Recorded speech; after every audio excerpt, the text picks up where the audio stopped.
Phil Perry of NBC Sports Boston is in our Town Fair Tire studios with us. Hi, Phil. Good afternoon, fellas. How are we doing today? What's up? Doing well. Where should we start? You want to start with the guy who's interviewing with the Patriots? Sure. Today, at least? What do you got? Ben Johnson. I would be curious to hear what you guys think in terms of where you would rank him, in terms of their options, what you think of his prospects as a head coach, as a rookie head coach who's never done it before. I would slot him in behind Mike Vrabel, but he would be number 2 for me because I think there's real upside there, and I've, in the last couple of days, tried to talk to as many people as I can who know him, and the reviews, while I would acknowledge, are biased because these are people who know him and like him and are friends with him, but they're pretty glowing. And so I just think there's a lot of potential with this guy. And so if they can't land Vrabel, I think this should be the person they're focused on. Do you think he'll give a really good interview? From a personality standpoint, it's been brought up. We had Gronk and Breeze on the other day. Who was it that mentioned he might be a little awkward? Breeze. It was Breeze. Yeah. Drew Breeze said, yeah, he might be a little Bert awkward. said it too. And Bert had mentioned it. Is that a concern? Yeah, he's not a big personality. Okay. I think it would come across that he's a really smart guy and that he'll be really prepared. So when they ask things like, over the course of this, what could be a 3-hour interview, I don't know how many of these actually last the full 3 hours, but that's what you're limited to. But when you're talking coaching philosophy, when you're talking what is your staff going to look like, when you're talking about how you're going to divvy up the responsibilities, because he's going to be a play-calling head coach. That's his quote-unquote superpower, right? Yeah. There's a lot going on for head coaches, whether you're a play caller or not. So how much are you going to be pulled away from those game planning / play calling responsibilities because you have all these other responsibilities now as head coach? Who are you trusting? Who are you willing to delegate to? These are things that I've been told he's really had to learn over the course of the last few years because as offensive coordinator, very demanding guy. Even though he's not the massive personality and then the quote-unquote alpha that Mike Vrabel is, he's tough to work for, is what I've been told. Because he's on his stuff. And I think want that's it done a certain way. And I watch Gruden tape like that. And Gruden's like that too. Call it again. Dumbass. You're never going to play. Get it down. You got to get the call down. Bert said something that stuck out with me. So these type of teams, Detroit, San Francisco, Rams, guys that he knows closely, right? The Shanahans, the McVays. He keeps talking about the amount of people in the building. He said he's talked to people that go to interview at New England or go to see New England. They walk in the building and go, where's all the people? I would ask this guy, Mr. Johnson, how many people would you bring? What do you need around you? Like we just had a disaster of a season with a first-time head coach. We do not want that to happen again. You would be a first-time head coach. What people do you need in the building? Tell me who these people are that when you come from the places you guys come from, you have all this external help. Because Bert keeps talking about that systematic failure within the building here.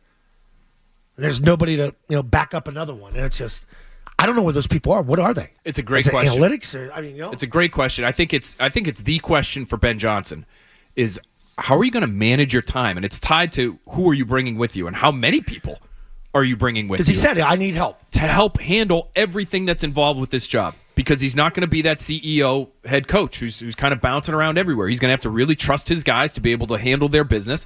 And if he doesn't feel like, what I've been told is if he's watching you as a player or a coach, and he doesn't feel like you're giving him what he needs to be successful, he's going to dive into that thing too. And he's going to put more on his plate. And that's all well and good when you're the offensive coordinator. You might feel as though you've got an hour here, an hour there. It's a guy who's going to be, who has been, the kind of guy who sleeps at the office a few days a week. If you're doing that as an offensive coordinator, are you going to be burned out 6 months into your role as head coach? Like, how are you managing your time? That's what I would want to know, especially versus what they're getting in Vrabel, who is experienced as a guy who's not a play-calling head coach, who is able to get his arms around everything that this job entails. You don't know that about Ben Johnson. It's the reason why I don't think the Crafts are all that interested in a rookie head coach. But he's so smart, apparently, based on everything that I've heard. He is so smart. I had a guy tell me last night, smartest person on planet Earth. Smart as bleep.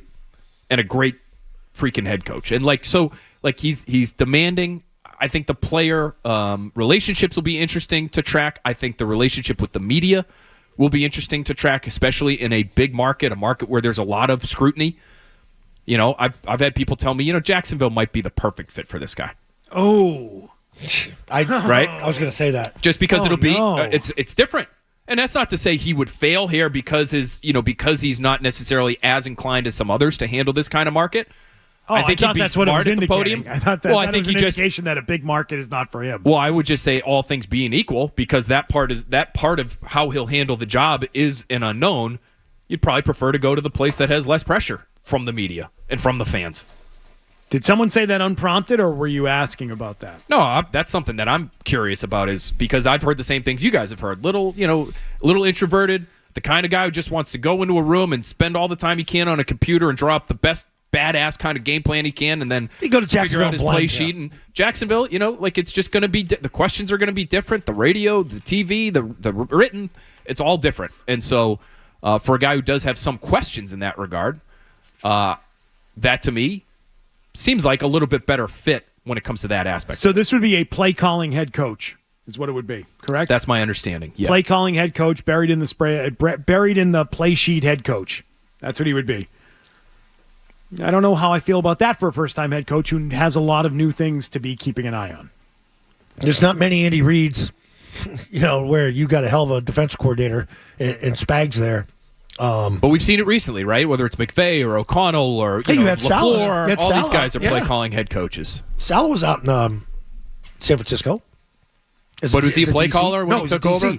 I'm saying the offensive-minded head coaches need to have a strong defensive coordinator. Yeah, he's saying Yes. if you have a good Yes. DC. Oh, you're saying Saleh maybe bring in being there. Saleh. Yeah. Bring in like a Salah or Yeah. like, I don't know, Eberflus or Yep. any of these guys. Yeah, it'd be interesting to know. And again, this is a big part of the interview process. When you show up, you're expected to have a list. McVay of with guys. Wade Phillips. This would be my offensive coordinator. All right, He'd be so my that's- right-hand man on offense. This guy be my defensive guy. This guy be my special, et cetera, et cetera. That's the formula to win with that West Coast play call. So let's ask you this. Ben Johnson and Saleh here in New England, or Vrabel and Josh McDaniels. Which one would you pick? I'd go with the latter. I'd go Vrabel McDaniels. Okay. Yeah. So you're in the 65% who answered in the poll last night. Most important thing Yes. you have as a quarterback, then Josh would take care of him. Yeah, I think Josh has proven that he's pretty good with young quarterbacks. I would wonder just about, not that Drake May wouldn't be able to handle it, because I think he would be able to. But if you can, are there ways to be able to mitigate the speed bumps that a young quarterback would experience when he's changing languages for the second time in as many years? I don't love that idea. And so if it's not McDaniels, is there somebody you can get who has more of that West Coast background, who might be able to have some of that shared experience with May after having just worked with Alex Van Pelt, that would just allow him to hit the ground running in year two a little bit better? Now, do you sacrifice what McDaniels brings to the table just so that he's on top of the language going into year two? I'm not sure that's worthwhile either. It's just something that I would be asking questions about. How important is it to May? How important is it, has it been historically to young quarterbacks changing languages? Zoe, you would know. I mean, like I'm brilliant. I'm how brilliant, much though. I mean, you are. You're a very intelligent guy, and I would never say otherwise. you explain it right to me, and it makes sense. I digest it easily. Is that the case with most quarterbacks? No. Or would Drake May be looking at a Josh McDaniels playbook and say, "Geez, this is basically German"? I've talked to Kurt Warner. I've talked to Chris Sims on this, and like Chris Sims had trouble early in his career with Gruden. He's like, dude, it's just like you have no clue why this is tagged this, like that Spider 2Y banana. He goes, I don't know what the formation is. Give me the formation. Why don't you just give me formation, protection, route? It's pretty simple. I think the West Coast complicates things. West Coast is traditionally longer terminology, right? Like longer play calls in the huddle, like those Gruden videos that we've all Sure. seen of him with Sims. I mean, it's like a paragraph. But I don't know if the same is true for McDaniels. But you have to have it. No, McDaniels is very thought out, structured. 1, 2, 3. You're going to get formation, protection, blocking scheme, and then route. And it's up to the quarterback to change into other ones. What was I going to say? Where you might be able to get a little bit more out of May with McDaniels is his offense. What people tell you is puts a lot on the quarterback, pre-snap.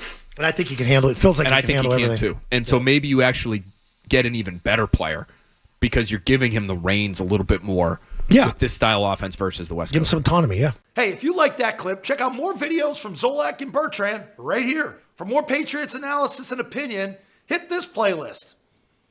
And for all the latest from the Sports Hub, download the app at 985thesportshub.com.